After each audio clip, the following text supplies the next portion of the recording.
queremos agradecer a la iglesia Shaddai y a su pastor que nos haya cedido, que nos haya prestado este lugar para estar con ustedes. Para nosotros realmente una bendición muy grande conocer nuestros hermanos en Cristo, que a pesar de la distancia, a pesar de que nos separan miles de kilómetros, en el Espíritu somos uno en Cristo Jesús. Nosotros venimos de la vieja Europa, del lugar donde salió el Evangelio hace centenares de años. Y salieron de Europa, desde Alemania, desde Inglaterra, desde Irlanda, desde muchos países de Europa, incluido Suiza también, misioneros que fueron por todas partes del mundo llevando el Evangelio. Nosotros que tenemos un idioma en común, que es uno de los idiomas más hablados del mundo después del chino y probablemente también del inglés, tenemos una Biblia que nos une, porque cuando la leemos en el idioma materno, en el idioma que hemos aprendido prácticamente desde nuestra infancia. Y siempre le estaremos tremendamente agradecidos a aquellos hombres que jugándose la vida y en algunos casos dieron su vida para que nosotros tuviéramos en el día de hoy la palabra de Dios en nuestro idioma. Hoy en día es normal que en cualquier casa de cualquier creyente puedan haber 2, 3, 4, 5 o más Biblias, ¿verdad? Si ustedes, por ejemplo, observan los devocionales, y creo que aquí hay alguna gente que ve los devocionales, siempre verán a mis espaldas, en la parte más arriba de la estantería, un montón de Biblias, ¿verdad? Y es que es normal tener hoy en día Biblias en nuestras casas, diferentes versiones, diferentes tamaños, ¿verdad? Y hay tantas que ya uno ya no sabe ni cuál comprar, que si la Biblia de la plenitud, la Biblia del varón, la Biblia de la mujer, la Biblia de este, la Biblia del otro. Y es una bendición el poder tener la palabra de Dios en nuestras manos, en nuestro propio idioma. Pero antaño, no hace mucho tiempo, era un delito, era condenado bajo pena de muerte. Y muchos hermanos nuestros dieron su vida para que pudiéramos tener la palabra de Dios en nuestro propio idioma. Y no tuviéramos que recurrir a sueños, ni a visiones, ni a mí me parece, yo siento, yo creo, sino qué es lo que dice nuestro Dios. Leyendo la palabra de Dios, vamos a descubrir la esencia de Dios. ¿Cómo es? ¿Qué siente? ¿Qué quiere? ¿Qué le molesta? ¿Qué le agrada? La primera letra de la Biblia que aparece en el libro del Génesis en hebreo es una letra que se llama la letra Bet, que es una letra que significa casa.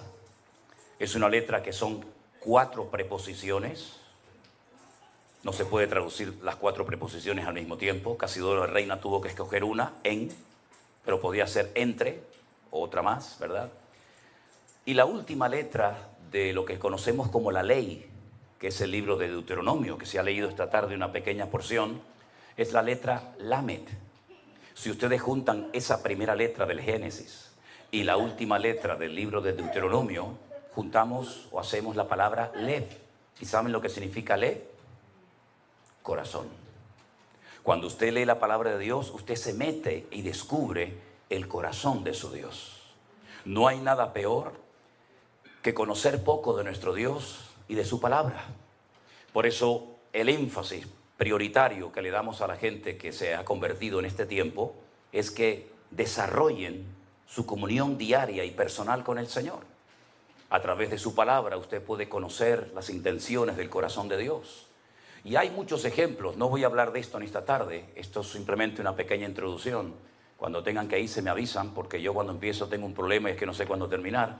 Pero como tengo 8 horas de diferencia, me imagino que estoy en España y juego con un margen de 8 horas, ¿no? Así que discúlpenme si me extiendo demasiado. Pero tenemos casos en la Biblia de personas que nunca, jamás, nunca leyeron la Biblia. Nunca. No fueron nunca a un culto, no tuvieron un pastor, no iban a la escuela dominical de niños, nunca fueron a ningún campamento cristiano. Pero ellos conocían la esencia de Dios. Por ejemplo, tenemos al joven José. Yo veo que hay jóvenes en esta tarde aquí. Y fíjense que cuando José fue vendido por sus propios hermanos y apareció y dio con sus huesos en Egipto y posteriormente en la cárcel, él nunca había leído la Biblia, no se había escrito ni una letra de la Biblia. Todavía a Moisés faltaban cientos de años para que naciera. Pero cuando a él lo compra un señor llamado Potifar, ¿se acuerdan? Es curioso, ¿no? Para los hermanos era un peligro, para Potifar era una bendición. Qué cosas tan extrañas a veces aparecen en la vida, ¿verdad?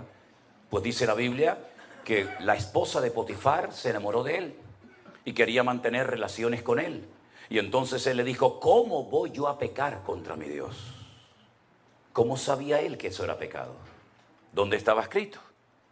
No estaba escrito en ninguna parte, pero él tenía comunión y relación con el Señor.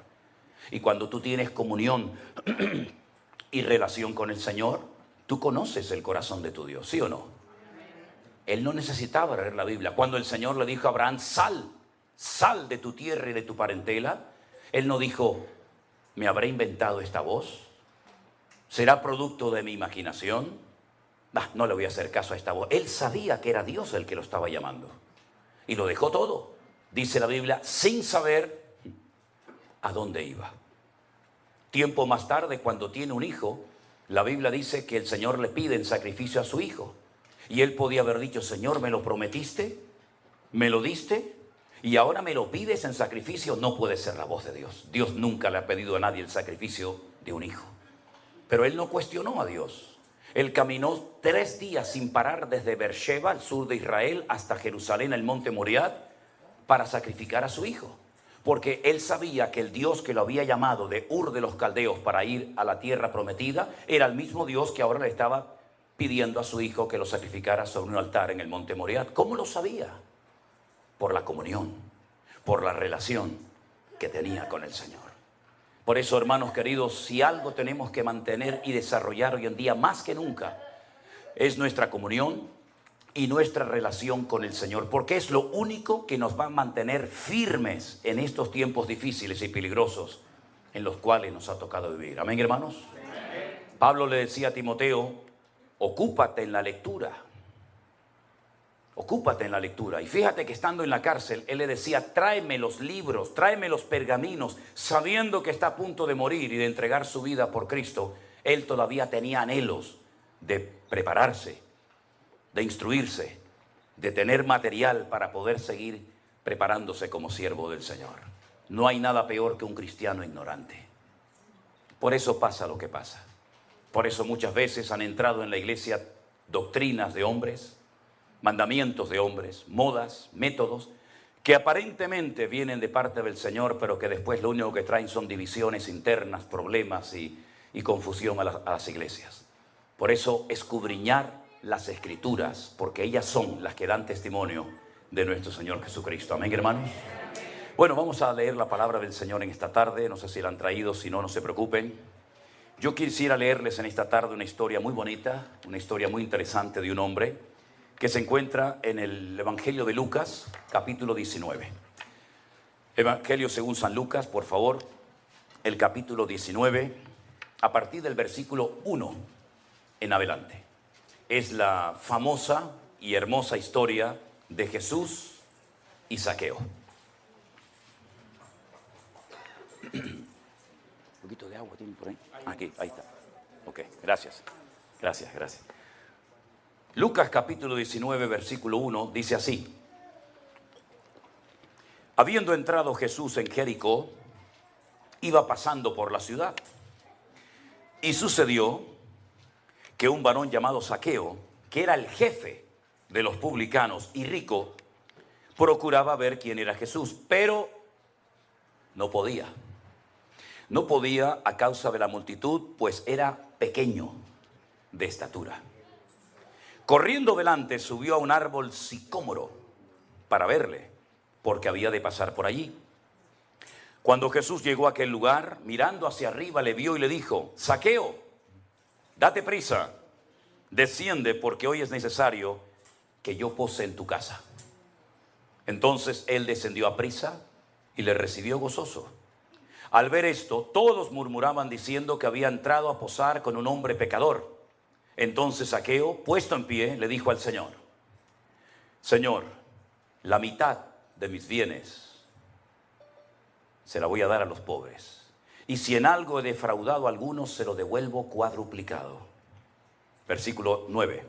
Jesús le dijo, hoy ha venido la salvación a esta casa, por cuanto él también es hijo de Abraham. Y terminamos con el versículo 10 que dice, porque el Hijo del Hombre vino a buscar y a salvar lo que se había perdido. ¿Cuántos dicen amén? Amén. Gloria a Dios. Cuando el pueblo de Israel sale de la esclavitud en Egipto, después de casi 400 y pico de años de esclavitud allí, y lograron salir a través de Moisés, como bien saben ustedes, en la noche que celebraron por primera vez la fiesta de Pesaj o de la Pascua, estuvieron a punto de llegar a la tierra prometida y tomar posesión de aquel país virgen que era para ellos. Pero dice que por desobediencia y por incredulidad no pudieron entrar a tomar posesión de la tierra. Se quejaron, ¿se acuerdan? Lloraron amargamente en sus tiendas. Moisés había mandado un hombre de cada tribu, en total 12. La palabra que aparece ahí no es la palabra espías, sino la palabra exploradores. Vayan y gócense y disfruten del país tan lindo y tan hermoso que el Señor nos ha entregado. Están 40 días reconociendo el país. Cuando regresan, la Biblia dice que la gente estaba con la expectativa, con la ilusión de recibir aquel informe. Desanimaron al pueblo. Le dijeron, la tierra traga a sus moradores. La gente es enorme, son como gigantes. Nosotros parecíamos como pequeñas langostas en comparación con ellos. No vamos a poder conquistar el país. Solamente 2, ¿verdad? Como bien saben ustedes la historia, Josué y Caleb, los mandaron a callar y dijeron, ¿qué están diciendo? Es verdad que hay gigantes, es verdad que las ciudades están fuertemente protegidas por murallas, pero nuestro Dios está con nosotros y Él nos va a entregar la tierra. Así que no tengamos miedo, vamos a subir y los vamos a comer como si fueran pan. Lamentablemente no les hicieron caso.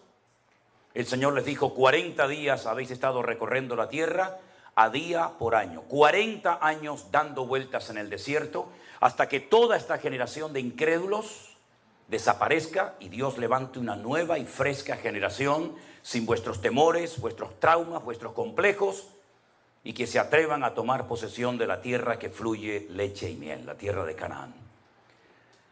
Pasaron 40 años, murieron miles de hombres en el desierto y después vuelven otra vez a la frontera de la tierra prometida. Ahí la tienen enfrente y entonces Josué toma una decisión. En esta ocasión no manda exploradores, en esta ocasión manda 2 espías. 2 espías que tienen que pasar desapercibidos. 2 espías que no van a cara descubierta para que todo el mundo los conozca y los vea. Tienen que pasar desapercibidos para que traigan un informe a Josué de cómo es la ciudad de Jericó. Si ustedes han ido a Israel, los que han ido conmigo lo saben perfectamente, tenemos el río Jordán como frontera natural que divide lo que hoy en día se llama Jordania, antaño Moab, de Israel. Y nada más cruzar ese río, que en ese lugar del país es muy estrecho, inmediatamente enfrente te encuentras la enorme y gigantesca ciudad de las palmeras o la ciudad de Jericó. En aquellos tiempos, hoy en día no, en aquellos tiempos la ciudad tenía una doble muralla, eran como especie de círculos concéntricos, ¿verdad? Una muralla enorme por fuera y más adentro otro círculo.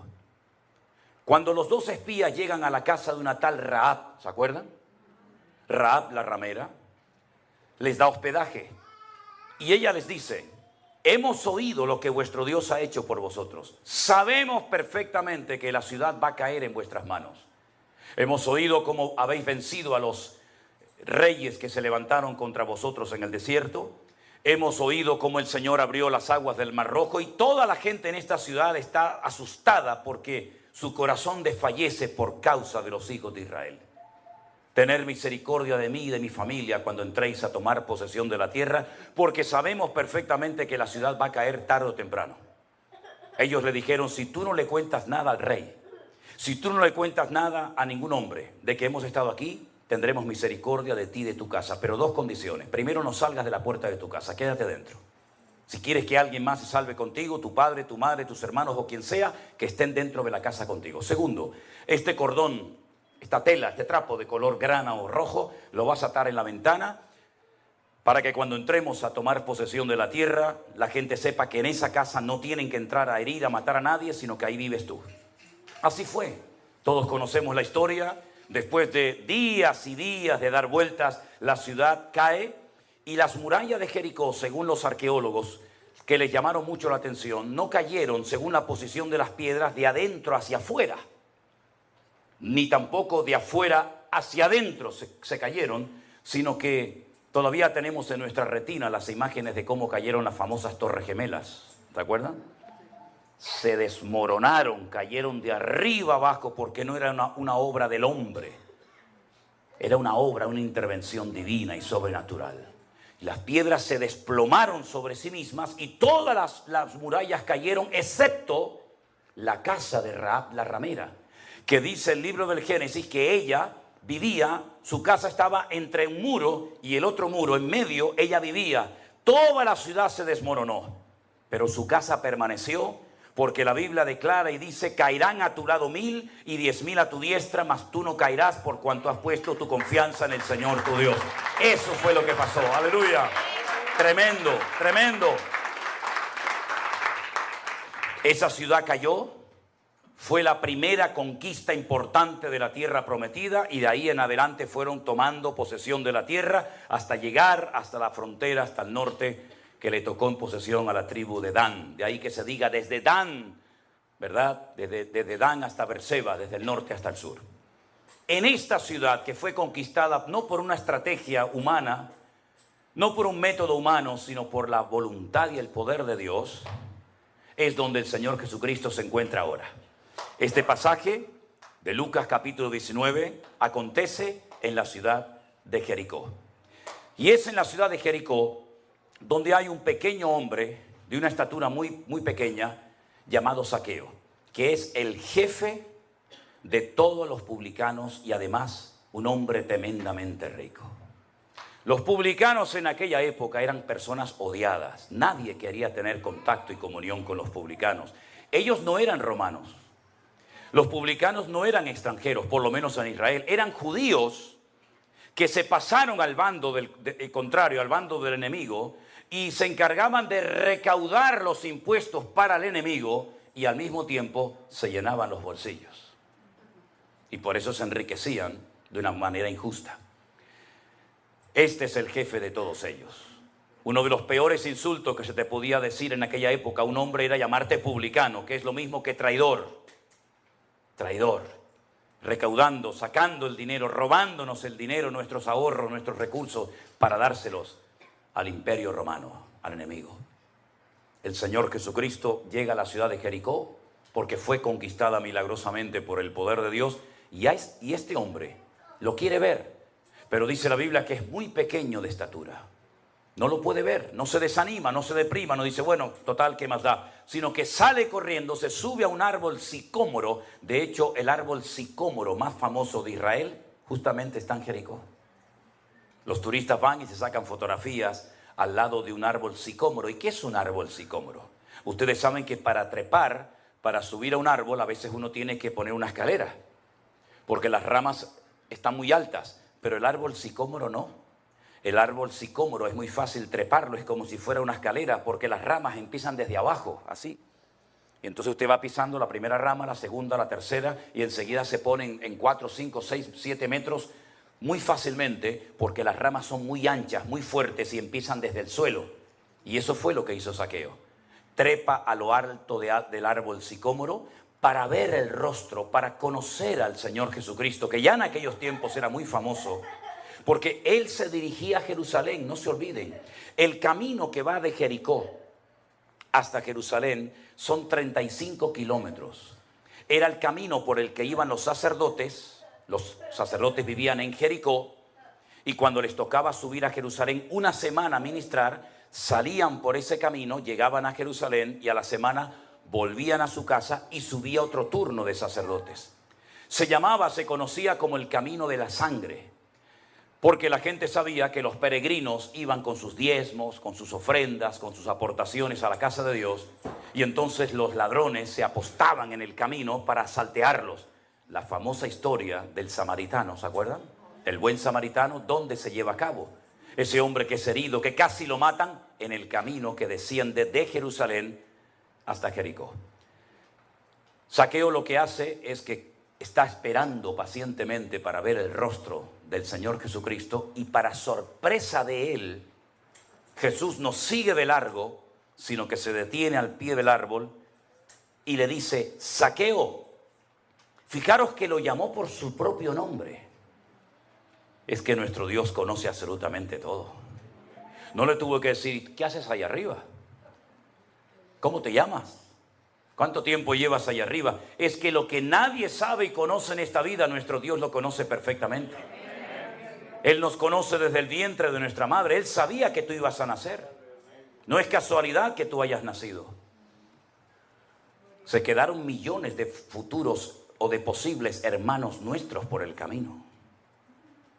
Se quedaron por el camino millones de niñas como tú, pero no llegaron a la meta. Pero el Señor permitió que tú llegaras a la meta.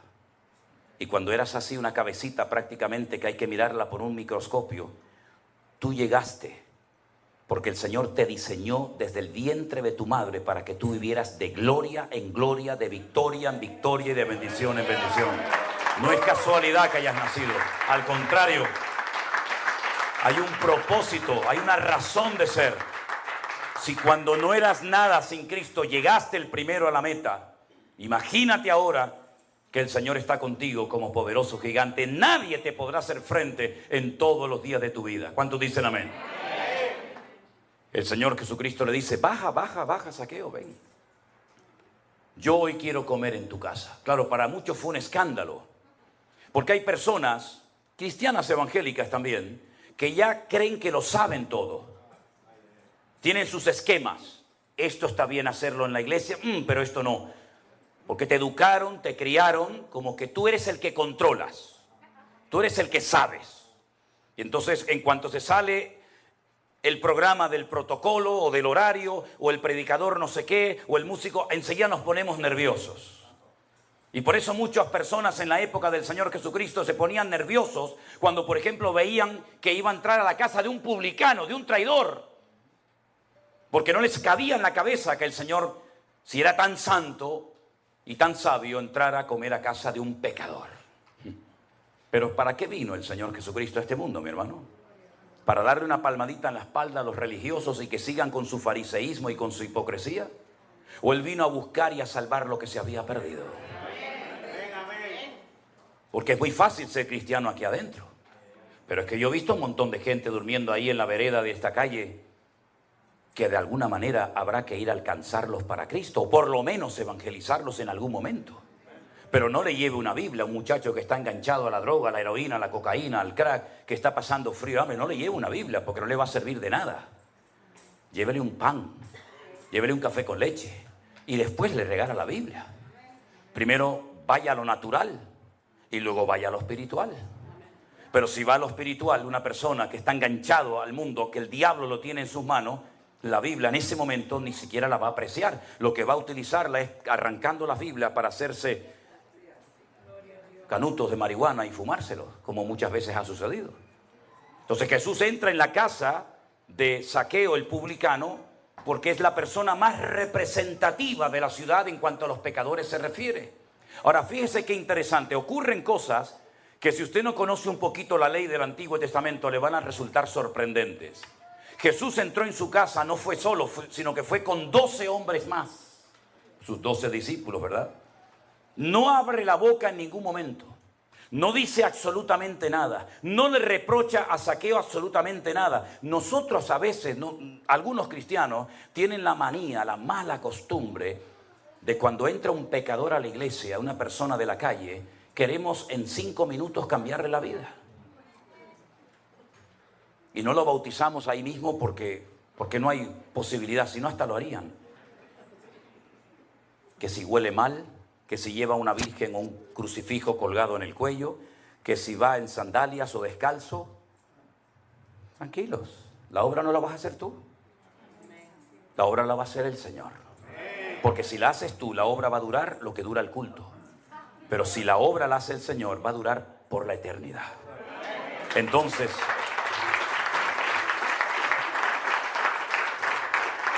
el Señor Jesucristo no abrió la boca. Podía haber dicho: Zaqueo, parece mentira. Somos judíos. Has ido a la sinagoga desde niño. Estás circuncidado como buen judío que eres. Y te has dedicado a servir al enemigo. ¿Qué has hecho con tu vida? La has tirado por la borda. No abrió la boca. Pero la presencia del Señor cambia a la gente. Y entonces hay un momento en la comida que Zaqueo, dice versículo 8, se pone de pie.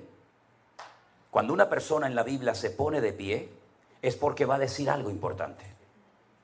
Era la forma de la época. No había micrófonos, no había megafonía. Entonces un hombre, una mujer se ponía de pie y todo el mundo guardaba silencio, porque algo importante va a decir. Él se pone en pie y dice, Señor. Lo llama Señor. En hebreo hay dos palabras para la palabra Señor. Una es la palabra Baal. Sí, Baal. La del ídolo. Sí, Baal. Baal significa Señor. Lo que sería el Señor en minúscula para nosotros. ¿Me explico? En hebreo no existen mayúsculas y minúsculas. Baal es Señor. Por eso dice que Sara llamaba a Abraham mi Señor. Baalí. Pero la otra palabra que solamente se emplea para el Señor Dios Todopoderoso es la palabra Adonai o Adoní, que es mi Señor. Y si usted lee el Nuevo Testamento en la versión hebrea, dice Adoní, mi Señor, no Baal, sino Adoní, lo está reconociendo como el Señor. Luego ya empezamos bien. Le llama Señor, lo reconoce como el Señor, lo reconoce como el Creador, lo reconoce como el amo de su vida y entonces añade la siguiente expresión. Señor, la mitad de mis bienes se la voy a dar a los pobres. La mitad.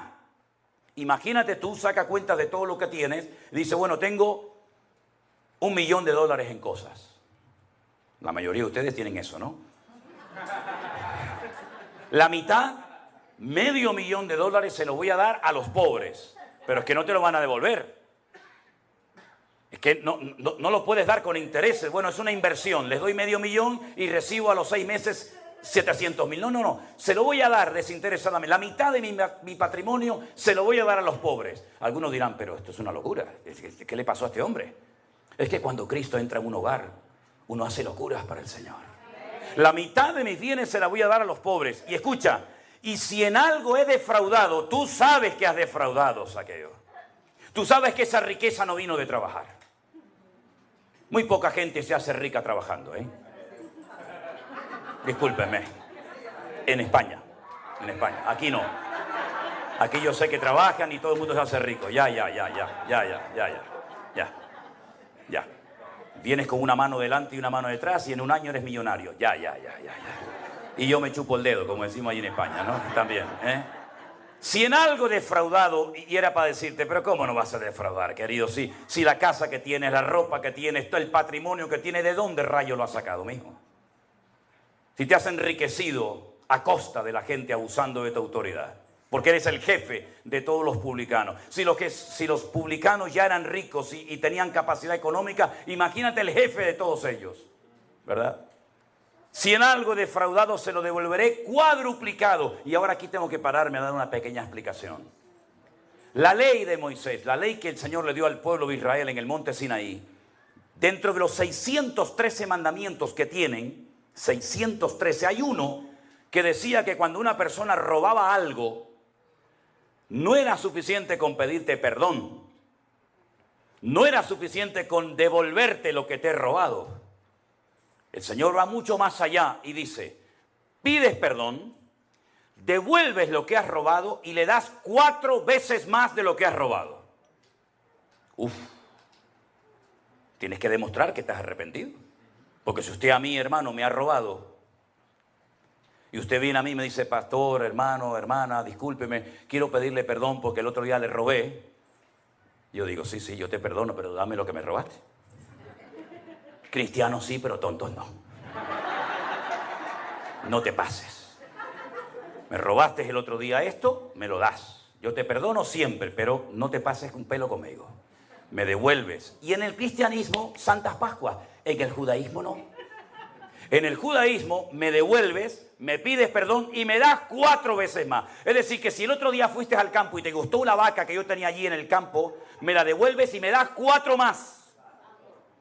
Y tú dices, pero ¿esto quién lo hace? El que verdaderamente está arrepentido. Es lo que decía Juan el Bautista. ¿Se quieren bautizar? Claro, porque ahora todo el mundo lo hace, es la moda. Haced frutos dignos de arrepentimiento. Demostradme que estáis arrepentidos. No es suficiente con decir, por mi culpa, por mi grandísima culpa, yo pecador me confieso. No, eso ya no vale, eso era antes. Ahora tienes que demostrar que usted está arrepentido. Me das lo mío, me pides perdón y me das 4 veces más. Por eso David robó una mujer y 4 de sus hijos los perdió. ¿Lo entienden? El que roba, 4 veces más. Ay, amigo, esto es serio, ¿eh? Es que el cristianismo es para hombres, no es para mequetrefes. No es para... ¿Verdad? No, esto es un esfuerzo que con la ayuda del Señor lo podremos hacer, solos no. Entonces, cuando Zaqueo se levanta, reconoce públicamente que ha sido un ladrón, un sinvergüenza, que ha robado, que ha manipulado, que ha extorsionado, que ha destruido familias enteras, porque los publicanos iban acompañados de los romanos. Y cuando entraban a una casa, tiraban la puerta y decía, a ver, los impuestos. Y ahora me llevo a la oveja, me llevo a la niña como esclava, me llevo al niño para trabajar en mi campo y toda esa ropa me la llevo. Así eran los publicanos, eran abusadores, eran personas sin escrúpulos, eran personas que vivían solamente pensando para sí mismos, egoístas, ególatras. Y así fue Zaqueo toda su vida, hasta que la presencia del Señor, hasta que el mismísimo Señor Jesucristo entró en su casa y el Señor solamente mirándolo a la cara, le entró una vergüenza, le entró una convicción de pecado. Por eso cuando una persona se llama cristiana, tiene que demostrarlo con sus acciones. Primera de Juan capítulo 1 dice, si hubiéramos pecado, abogado tenemos para con el Padre, y si alguno dice que es hijo de Dios, debe andar como Él anduvo. El título no sirve de nada. En el mejor equipo de fútbol del mundo, ¿saben ustedes cuál es, no? A ver, díganlo por favor. Díganlo, no tengan vergüenza. El mejor equipo del mundo será siempre el Real Madrid. Toda la vida, toda la vida. Lo hemos demostrado hace unos días. ¿O no? No serás de Barcelona. Lo siento por los de Barcelona. El que se pica, que se rasque. En el Real Madrid había un muchacho, hasta el otro día, que se llamaba Cristiano. Pero no era cristiano. Tenía el nombre de cristiano, pero no era cristiano. Y había otro que se llamaba, yo lo voy a decir como se llamaba, perdonen si ofendo, Kaká. Y era cristiano. Sí, era cristiano. Kaká era cristiano. Cristiano no era cristiano. Entonces no es un título. ¿Usted que es cristiano? Demuéstrelo. ¿Cómo? Con sus acciones. Por sus frutos los conoceréis. No porque cantan lindo, no porque tocan precioso, no porque predican de una forma increíble, no porque tiene una personalidad que, madre mía, arrolladora. No. Es por los frutos los conoceréis. Y el fruto lleva tiempo. ¿Y el fruto cuál es? Gozo, paz, paciencia, benignidad, mansedumbre, fe, templanza. Contra tales cosas no hay ley. En otras palabras, hay que demostrar que verdaderamente hemos nacido de nuevo. No solamente con palabras, sino con acciones. Y cuando el Señor vio en Zaqueo que estaba dispuesto a cambiar, porque hago un paréntesis, no sé aquí en América, pero hay gente que no quiere cambiar. Pastor, a mí me costó 40 años aprender esto. Yo creía que todo el mundo cuando escuchaba la palabra iban a cambiar, pero no, yo me engañé durante mucho tiempo a mí mismo. Hay gente en las iglesias que no quieren cambiar. Entonces no perdamos el tiempo con la que no quiere cambiar, con el que sigue R con lo suyo y no quiere cambiar, cuando ese tiempo se lo podíamos haber dedicado a esa familia, a ese hermano que quería cambiar y perdimos el tiempo. ¿Se da cuenta, hermano? Hay gente que no quiere cambiar. Te respetan, te saludan, te admiran, te piden autógrafos, te piden fotos, pero en el fondo no quiere cambiar, va a seguir igual. Pues no pierdas el tiempo, que ya somos muy mayorcitos para perder el tiempo, hermanos. ¿Te das cuenta? Entonces ahora hay un hombre serio, genuino, que dice, no, a mí me va a costar dinero el ponerme en orden. A mí me va a costar dinero, yo me tengo que desprender de cosas que yo he robado a familias. Yo he arruinado la vida de muchas personas en mi ciudad donde vivo y todo el mundo me conoce. Y ahora imagínense, yo digo que soy seguidor de Cristo, sí, pero me robaste la casa, me robaste a mi hija como esclava, me robaste el terreno, me robaste las ovejas, me robaste las vacas. Entonces, ¿qué cristianismo es este? El mismo perro con distinto collar. Antes iba a misa y ahora voy al culto. Antes comía la hostia, ahora como el pan y el vino. ¿Esto qué es? Todo un relajo. Pero entonces el Señor, cuando ve que va en serio y dice, ahora reconoces que has defraudado. Qué cosa curiosa. Es que el Espíritu de Dios viene a convencer de pecado. Entonces ahora, al final de la larga conversación y de la comida, ahora sí habla el Señor. Por eso hay algunas Biblias, como ustedes pueden comprobar, que cada vez que habla el Señor las palabras aparecen en color rojo. ¿Sí? En este caso es así. Y ahora yo voy a leer las palabras que aparecen en rojo, después de haber escuchado a Zaqueo, y dice así, el Señor: hoy ha venido la salvación a esta casa, por cuanto él también es hijo de Abraham. Porque el Hijo del Hombre vino a buscar y a salvar lo que se había perdido. La bendición viene después del arrepentimiento. La bendición viene al hombre y a la mujer obediente. No al que quiere beneficiarse del Evangelio sin pagar el precio, sin pasar por la cruz. Se ha pervertido de tal manera el Evangelio que se le ofrece al pecador, se le ofrece al desobediente todo a cambio de nada. Venga adelante, oramos por usted para que reciba la unción del Señor. ¿Y para qué la quiere? ¿Para pecar? ¿Para seguir en desobediencia? Venga adelante y el Señor le va a sanar. ¿Para qué? ¿Para que te vayas al bar otra vez a emborrachar? No, venga a la iglesia, como dicen algunos hermanos. Venga a mi iglesia que oran por usted y el Señor le resuelve todos los problemas. ¡Falso! No es verdad. Hay problemas que yo tengo porque soy cristiano, que si no fuera cristiano nunca los habría tenido. Entonces usted dirá, ¿y entonces cuál es la diferencia, hermano? Si yo vengo a la iglesia y tengo problemas y tengo dificultades, es muy clara la diferencia. Que antes sin Cristo me volvía loco. La gente recurría a magos, astrólogos, adivinos, tarot, cartomancia, horóscopo, etcétera, etcétera. Y ahora todo lo puedo en Cristo que me fortalece. Y cuando clamo, Él me responde. Fuerte ese aplauso a Él. ¡Aleluya! ¡Gloria a Dios! Ese es nuestro Dios. No se sienta mal si está enfermo y el Señor no lo ha sanado. No pasa nada. No pasa nada. Aunque te sanara, te vas a morir igual. ¿O no? Porque a mí me hace gracia. Todo el mundo quiere ir al cielo, pero nadie se quiere morir.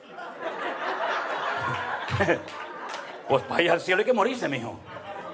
A menos que el Señor nos lleve en el rapto, que no sé si estaremos allí. ¿Verdad? Oye, yo conozco un hombre, y usted también lo sabe de quién estoy hablando. En una semana enterró a los 7 hijos. Eso tiene que ser terrible, hermano. Terrible. 7 muchachos enterrados en una semana. No te quedó ni uno. Y los animales, y las cosechas. Y hasta la mujer se le puso en contra. Y le dijo, muérete de una vez y maldice a Dios. Y los amigos vinieron más que para animarlo, para hundirlo más todavía de lo que estaba. ¿Verdad? Y la carne se le empezó a descomponer como si tuviera una sarna, una lepra maligna. Se le caía a trozos la piel. Daba asco, repugnancia estar al lado de ese hombre. Y la gente decía, pero si es tan bueno, si es tan santo, si ora tanto, ¿por qué vive así? Y cuando peor estaba, se levanta y dice, ¿saben una cosa? Aunque mi Dios me mate, no voy a dejar de adorarlo. Porque yo sé que mi Redentor está vivo y yo lo veré a Él con mis propios ojos. ¡Aleluya! Esa es un hombre de fe y de autoridad y de madurez en el Señor. Y ese es el cristianismo que hoy en día se necesita ver en las iglesias hoy en día. No gente que ante cualquier cosa ya se cambian de iglesia. No gente que como Dios no me ha sanado, yo me enfado con Dios. Y hay que ser ignorante para enfadarse con un Dios tan bueno. Porque hay una cosa que yo nunca lograré entender, por lo menos en esta vida. Y es que el hecho de enamorarnos nosotros de Dios es lógico. ¿Cómo no se va a enamorar uno de un Dios tan bueno, tan misericordioso como el que tenemos? Que me ayuda, me bendice, me levanta, me restauró. ¿Cómo no me voy yo a enamorar de Él? Pero lo que no entiendo, mis queridos hermanos, es cómo Él se enamoró de nosotros. Eso es lo que yo no entiendo. Sinceramente es como cuando uno ve esos bellezones de mujer que se casan con un tío tan feo que yo digo, ¿pero qué le vio? ¿Qué le vio? Pero si esta mujer podía llevarse al que quisiera. Pues el Señor escogió a lo vil, a lo menospreciado, al mentiroso, al borracho, al desobediente, al traidor, al fornicario, porque de tal manera amó Dios al mundo que ha dado a su Hijo unigénito para que todo aquel que crea en Él no se pierda, mas tenga vida eterna. Apláudale fuerte al Rey. A Él la gloria. Aleluya. Aleluya. Zaqueo, ¿quién iba a ser amigo de Zaqueo? ¿Quién se iba a meter en la casa de este desgraciado? Solamente el Dios de amor. Y le cambió la vida, como nos la cambió a nosotros. Y por eso cuando yo entendí esto, cuando yo fui por primera vez en mi vida a una iglesia evangélica y comencé a ir, y un día y otro día, y un domingo y otro domingo, y mi padre, que siempre se pegó años preguntándome: Manolo, ¿tú qué vas a hacer en la vida? ¿Tú qué vas a hacer? Estás con tus coches, con tus motos, con tus bicicletas y con tus historias. ¿Tú qué vas a hacer en la vida? Y yo decía: lo estoy pensando, papá. Cuando yo un día le dije a mi padre: quiero hablar contigo, papá, y me encerró en la habitación y me dijo: a ver, siéntate ahí. ¿Qué me quieres decir? Digo: papá, ya sé lo que quiero hacer en la vida. Y me dice: hombre, bendito sea Dios. No se persignó porque era cristiano, si no se hubiera persignado en aquel momento. Y le digo: papá, yo quiero servir al Señor, quiero ser pastor. Me dio una bofetada con la mano abierta que no me dobló la cabeza de milagro. Me dijo: ¿cómo? Tú, pastor, hazme el favor, hombre. Esto es una cosa muy seria. No me hagas pasar vergüenza con los hermanos de la iglesia. Tú no sirves para esto. Y me empezó a dar ahí un sermón, ¿verdad? Con 18 puntos, conclusión, ¿verdad? Y todo lo que quiera. Pero yo estaba convencido de que si esto es verdad, si este libro que lo escribió o lo inspiró el Espíritu Santo, que es matemáticamente perfecto, cuando Cristóbal Colón se levantaba por la mañana y se fue al rey Fernando de Castilla, Fernando de Aragón, Isabel de Castilla, y le dijo: majestades, quiero que me financien un viaje. ¿A dónde vas? Dice: voy a descubrir un nuevo mundo, un continente. Y le dijeron: ¿pero a dónde vas, tarado? ¿Dónde vas? ¿Qué nuevo mundo? ¿Tú no te das cuenta que aquí en España hay un pueblo que se llama Finis Terre? Aquí termina la tierra. Si te vas para allá te vas a caer. Y él dijo: no. ¿Cómo que no? No. Y usted va a Sevilla y coge el diario personal de Cristóbal Colón, y él leía la Biblia. Dicen que era judío. Y leían Isaías: el Señor, Dios Todopoderoso, Jehová de los ejércitos, está sentado sobre el círculo de la tierra. Y la gente decía: no es plana. Él decía: no, es un círculo. Porque si fuera plana, veríamos constantemente el sol ir de un lugar a otro. Pero cuando sale por el este y se oculta por el oeste, y mañana me levanto y lo vuelvo a ver por allí, tiene que ser redonda la tierra. Si fuera plana, siempre lo veríamos de un lado para otro. La tierra es redonda, majestad, porque la Biblia lo dice. Y cuando encontramos en la palabra de Dios consejos para la familia, para los solteros, las viudas, los casados, para todo el mundo. Cuando yo descubrí que Dios había hecho hombre, se había hecho carne, y había muerto por mí en una cruz y habían metido en una tumba. Y bueno, pues fue muy bueno. Y ahí terminó. No. Ahí es cuando empezó todo.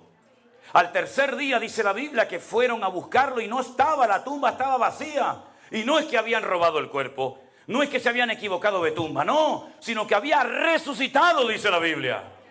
Y la piedra no se movió para que él pudiera salir, sino cómo va a salir. No. La piedra no se movió para eso. La piedra se movió para que tú entres y veas que la tumba está vacía.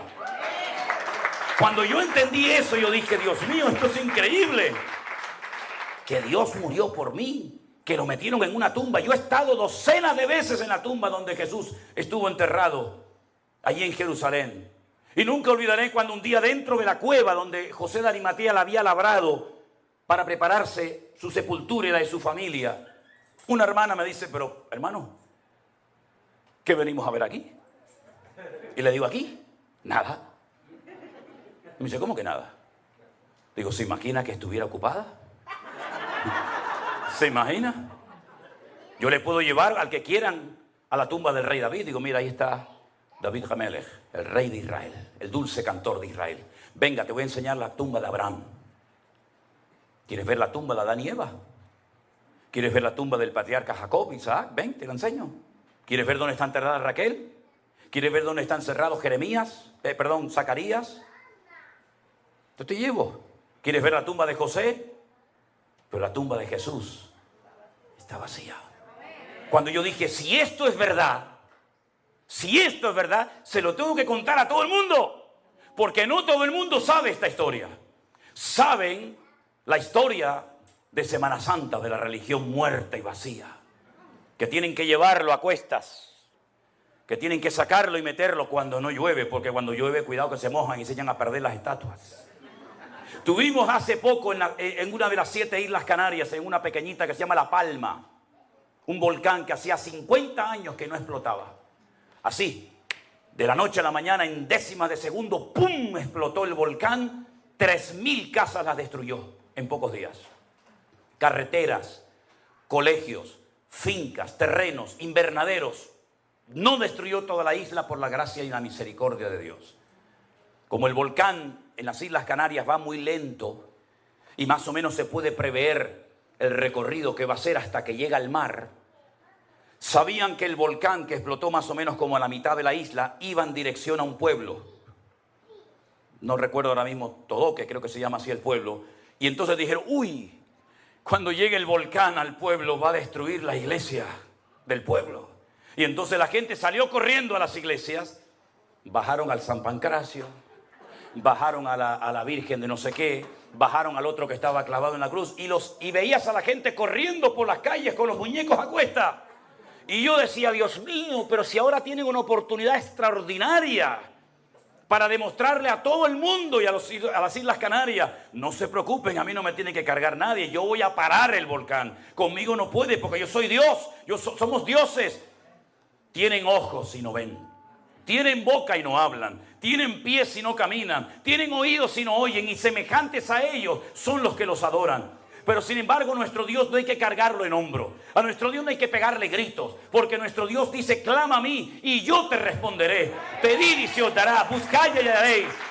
Nuestro Dios oye, conoce y está con nosotros, es El Shaddai. ¿Cuántos dicen amén?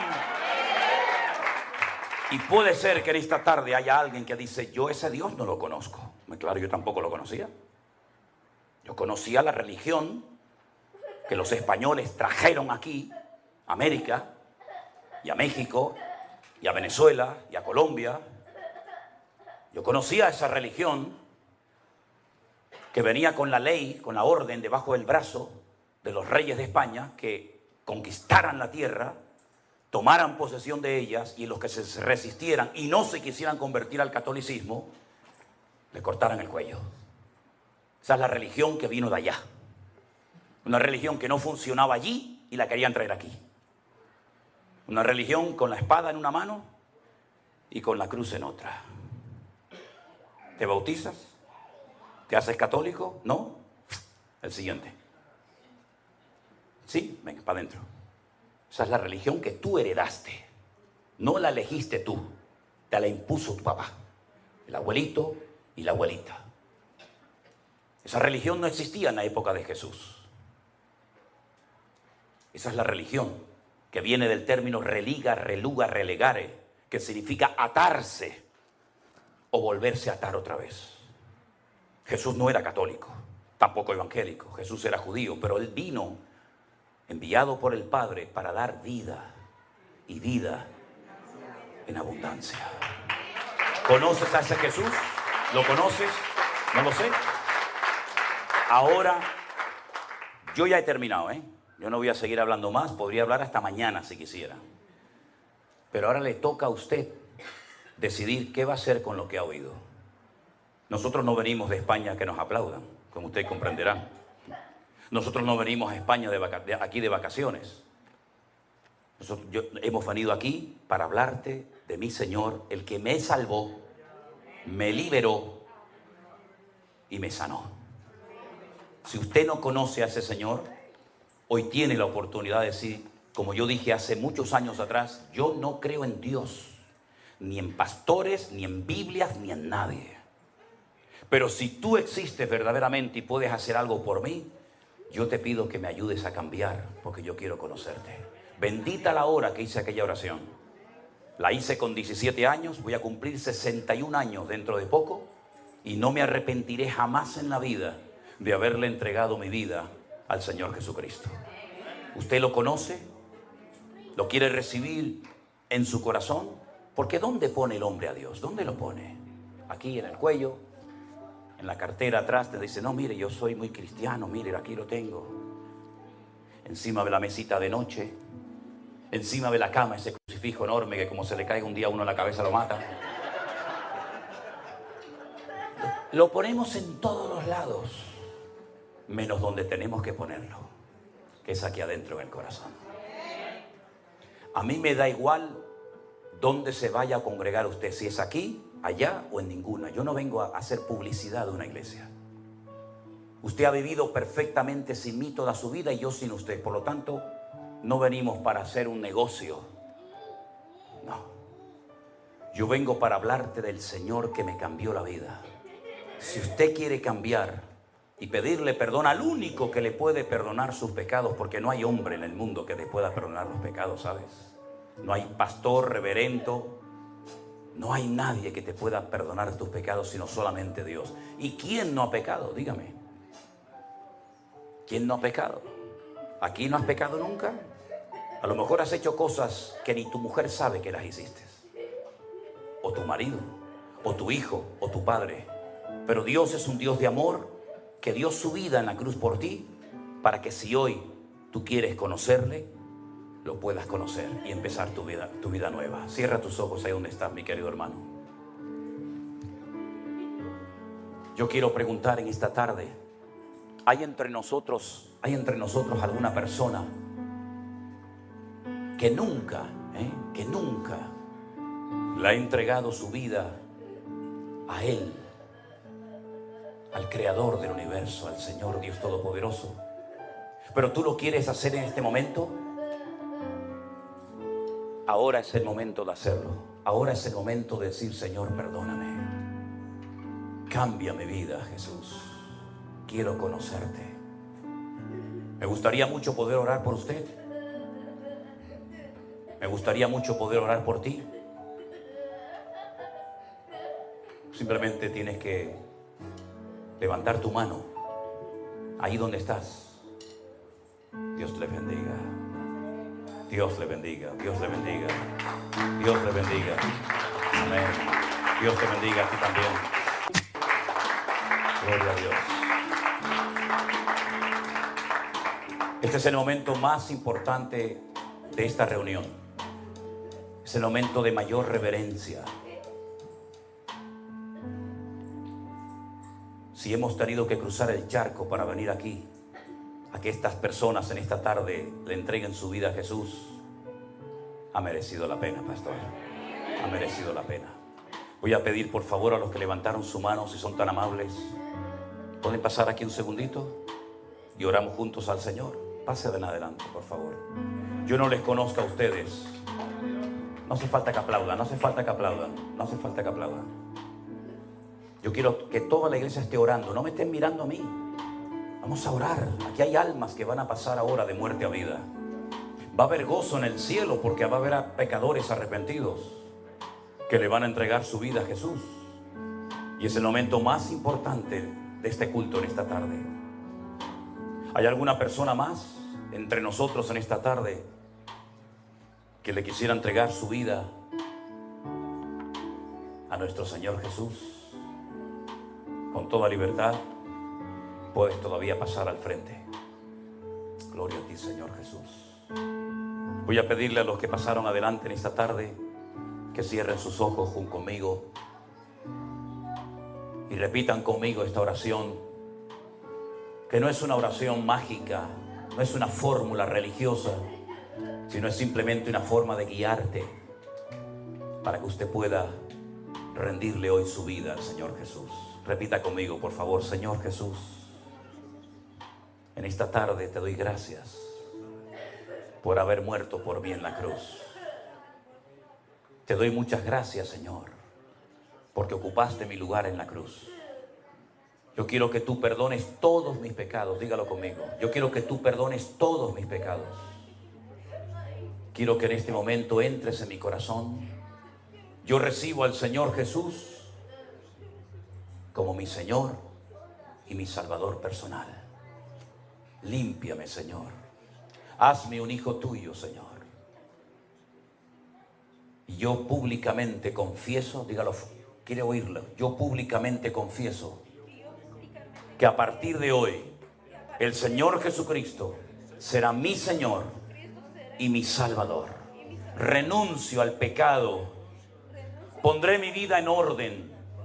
Te obedeceré y cumpliré con tu palabra todos los días de mi vida.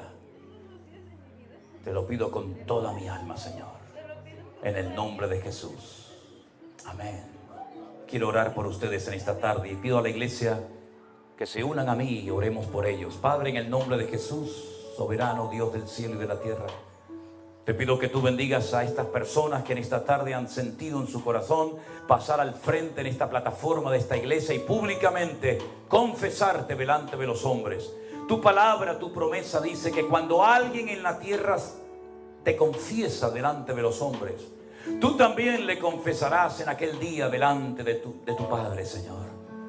Pero también dice tu palabra que todo aquel que se avergonzare de ti en la tierra y no se atreva a confesarte, tú también te avergonzarás de él en la otra vida. Pero gracias, Señor, porque hoy hay gozo en los cielos. Por cada pecador, por cada alma que se rinde, por cada persona que se entrega a Jesús, hay gozo en el cielo. Y 4 nombres más serán hoy inscritos en el libro de la vida. Y así iremos por todas las naciones de la tierra predicando el evangelio de nuestro Señor Jesucristo. Y veremos vidas cambiadas, veremos vidas transformadas, veremos vidas libres, llenas del gozo y de la paz del Señor. Porque tú has venido, Dios mío, para deshacer las obras del diablo y para darnos vida y vida en abundancia, Padre mío. Y en esta tarde te damos la gloria y la honra por este privilegio que nos has dado de llevar almas nuevas a tus pies. Recibe toda la gloria y toda la honra, Señor, y te damos gracias porque sabemos que tú haces una obra perfecta y completa en las vidas, y por eso, Señor, te diremos: tú eres bueno y para siempre tu misericordia. Ahora sí, dele ese fuerte aplauso al Señor con toda su alma y con todo su corazón, al que vive, al que reina por los siglos de los siglos. Amén, amén, amén, amén. Póngase de pie conmigo en esta tarde. Aleluya. Gracias, Señor Jesús.